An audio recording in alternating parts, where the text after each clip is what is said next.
नमस्कार. मी डॉक्टर रुपाली रवान. मी गायनेकोलॉजिस्ट आहे, स्त्रीरोगतज्ञ. आज वर्ल्ड डायबिटीज डे 14 नोव्हेंबर.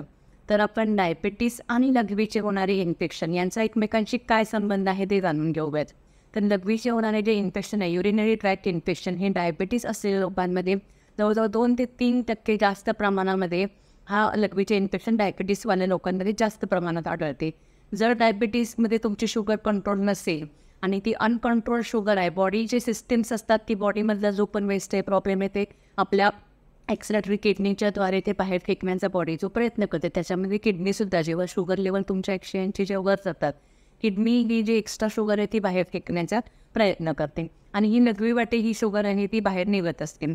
आता जिथे जिथे शुगरचे प्रमाण वाढणार तिथे तिथे बॅक्टेरिया, फंगस यांना खायला मिळणार, म्हणजे त्यांची तिथे ग्रोथ होत जाते, इन्फेक्शन होतं, त्यांचं पॉलिनायझेशन होतं.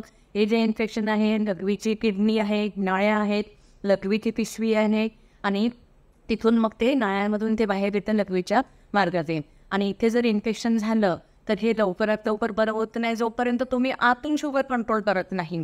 आता ह्याचे सिम्टम्स काय आहेत? तर सिम्टम्समध्ये वारंवार लघवीला जाणं, जळजळ होणं, खूप सारं आग मारून खालच्या ओटीपोटामध्ये दुखणं किंवा त्या लघवीच्या जागेवरती खाज येणं, लघवी कंट्रोल न करू पाहणं, म्हणजे लघवीला जरी आलं आहे तर न कंट्रोल होता ते लघवी आपोआप सुटणं, हे खूप खूप कॉमन सिम्टम्स आहेत इन्फेक्शन, युरिनरी इन्फेक्शनचे, जे डायबिटीसवाल्या लोकांमध्ये खूप जास्त प्रमाणात आढळतात.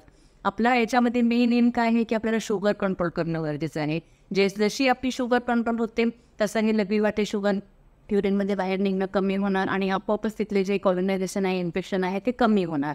आता कसं असतं की डायबिटीस काय करतं की जी लघवीची पिशवी आहे, लघवीची पिशवी नॅचरली आकुंचन पावत असते आणि लघवी त्यातून पूर्णपणे बाहेर निघत असते. नॅचरल जे लोक आहेत त्यांच्यामध्ये 30 ml पेक्षा कमी प्रमाणामध्ये लघवी ही लघवीच्या पिशवीमध्ये राहते. पण डायबिटीसवाल्यांमध्ये ही जी आकुंचन करण्याची जी क्षमता असते, कारण नर्व्सला डॅमेज करतं डायबिटीस, न्यूरोपॅथी, तर ते लघवीची पिशवी पूर्णपणे लघवी बाहेर टाकू शकत नाही. तिथे जास्त प्रमाणामध्ये लघवी जमा राहते. आता हे वेस्ट आहे, म्हणजे हे बॅक्टेरिया आणि फंगससाठी परत खाद्य पदार्थ मिळाले आणि तिथे तिला बॅक्टेरिया आणि कॉलोनायझेशन करतात, त्यांचे खूप सारी ग्रोथ होत राहते आणि जोपर्यंत अँटीबायोटिक तर आपल्याला द्यावे लागतात, पण शुगर कंट्रोल होत झाली नाही तर हे लवकर बरं होत नाही. वारंवार जे लघवीचे इन्फेक्शन होतात, लोक येतात, मी आत्ताच गोळ्या खाल्ल्या होत्या, मी तर सगळं केलं होतं, पण नाही, तुमचं मुळापासून का बाहेर निघणं हे गरजेचं आहे. त्यासाठी अँटीबायोटिकचा कोर्स डायबिटीसवाल्या लोकांमध्ये बरेच जास्त दिवस पण घ्यायला लागू शकतो. बऱ्याच जणांना जवळजवळ महिनाभर पण औषधांचा कोर्स घ्यावा लागतो.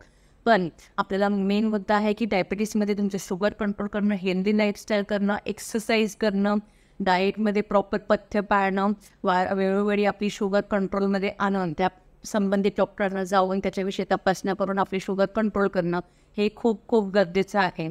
या गोष्टी माहीत नसल्यामुळे, डायबिटीसमुळे होणारे प्रॉब्लेम माहिती नसल्यामुळे आजकाल ह्या समस्या खूप प्रमाणात वाढते. फक्त स्त्रियांमध्येच नाही तर ज्या पुरुषांमध्ये पण डायबिटीस कंट्रोल नाही आहे त्यांच्यामध्ये पण हे प्रमाण वाढत चालले आहे.